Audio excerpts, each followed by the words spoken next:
he observed, singularly favorable. There would be no hue and cry, no hurry, no anxiety, but ample time for all the necessary preparations. Then the mummy case itself was curiously suitable. Its length was ample, as I knew from having measured it. It was a cartonnage of rather flexible material, and had an opening behind, secured with a lacing so that it could be opened without injury. Nothing need be cut but the lacing, which could be replaced.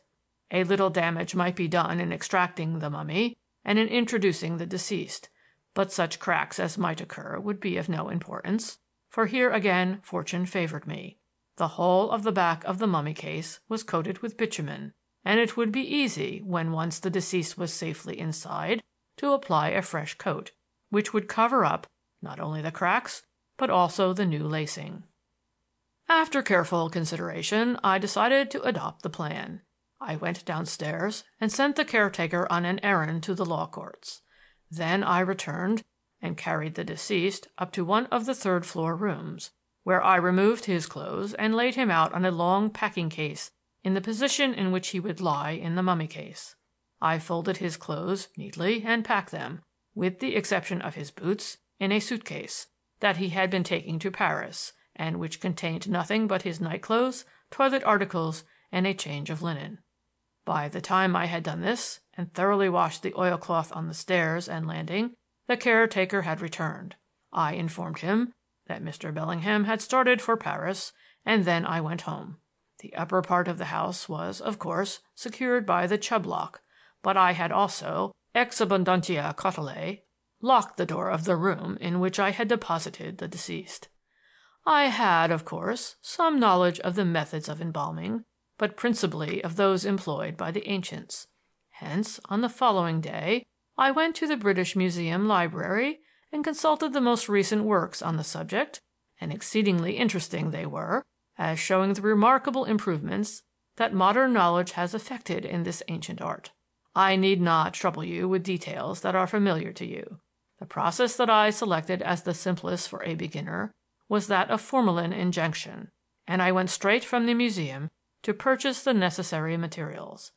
I did not, however, buy an embalming syringe. The book stated that an ordinary anatomical injecting syringe would answer the same purpose, and I thought it a more discreet purchase. I fear that I bungled the injection terribly, although I had carefully studied the plates in a treatise on anatomy, Gray's, I think. However, if my methods were clumsy, they were quite effectual. I carried out the process on the evening of the third day, and when I locked up the house that night, I had the satisfaction of knowing that poor John's remains were secure from corruption and decay. But this was not enough. The great weight of a fresh body as compared with that of a mummy would be immediately noticed by those who had the handling of the mummy case. Moreover, the damp from the body would quickly ruin the cartonnage and would cause a steamy film on the inside of the glass case in which it would be exhibited, and this would probably lead to an examination. Clearly, then, it was necessary that the remains of the deceased should be thoroughly dried before they were enclosed in the cartonnage. Here my unfortunate deficiency in scientific knowledge was a great drawback. I had no idea how this result should be achieved, and in the end was compelled to consult a taxidermist, to whom I represented that I wished to collect some small animals and reptiles and rapidly dry them for convenience of transport.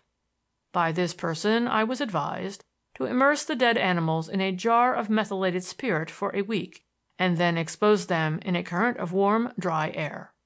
But the plan of immersing the remains of the deceased in a jar of methylated spirit was obviously impracticable. However, I bethought me that we had in our collection a porphyry sarcophagus, the cavity of which had been shaped to receive a small mummy in its case. I tried the deceased in the sarcophagus and found that he just fitted the cavity loosely. I obtained a few gallons of methylated spirit, which I poured into the cavity, just covering the body, and then I put on the lid and luted it down air-tight with putty. I trust I do not weary you with these particulars. "I'll ask you to cut it as short as you can, Mr. Jellicoe," said Badger. "It has been a long yarn, and time is running on." "For my part," said Thorndyke. "I find these details deeply interesting and instructive. They fill in the outline that I had drawn by inference."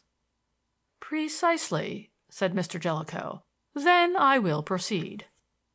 I left the deceased soaking in the spirit for a fortnight, and then took him out, wiped him dry, and laid him on 4 cane-bottomed chairs just over the hot water pipes, and I let a free current of air pass through the room.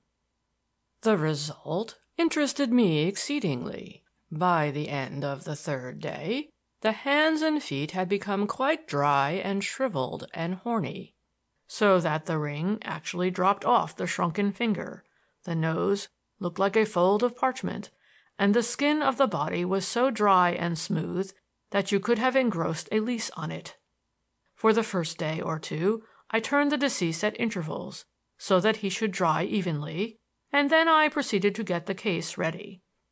I divided the lacing and extracted the mummy with great care as to the case, I mean, for the mummy suffered some injury in the extraction.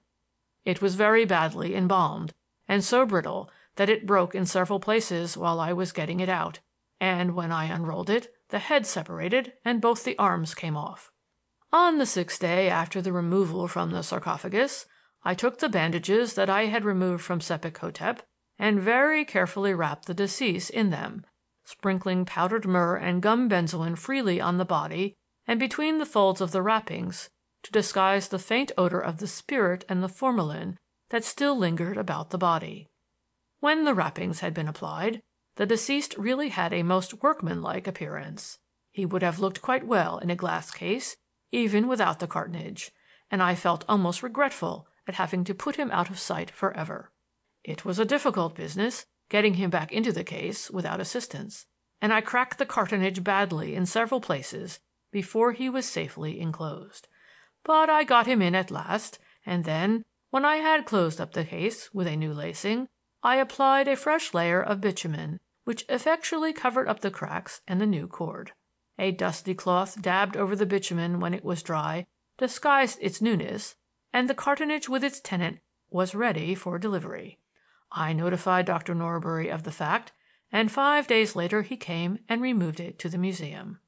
Now that the main difficulty was disposed of, I began to consider the further difficulty to which you, sir, have alluded with such admirable perspicuity. It was necessary that John Bellingham should make one more appearance in public before sinking into final oblivion. Accordingly, I devised the visit to Hurst House, which was calculated to serve 2 purposes. It created a satisfactory date for the disappearance, eliminating me from any connection with it, and by throwing some suspicion on Hurst, it would make him more amenable, less likely to dispute my claim when he learned the provisions of the will. The affair was quite simple. I knew that Hurst had changed his servants since I was last at his house, and I knew his habits. On that day I took the suitcase to Charing Cross and deposited it in the cloakroom, called at Hurst's office to make sure that he was there, and went from thence direct to Cannon Street and caught the train to Eltham. On arriving at the house, I took the precaution to remove my spectacles, the only distinctive feature of my exterior, and was duly shown into the study at my request. As soon as the housemaid had left the room, I quietly let myself out by the French window, which I closed behind me but could not fasten, went out at the side gate and closed that also behind me, holding the bolt of the latch back with my pocket-knife so that I need not slam the gate to shut it.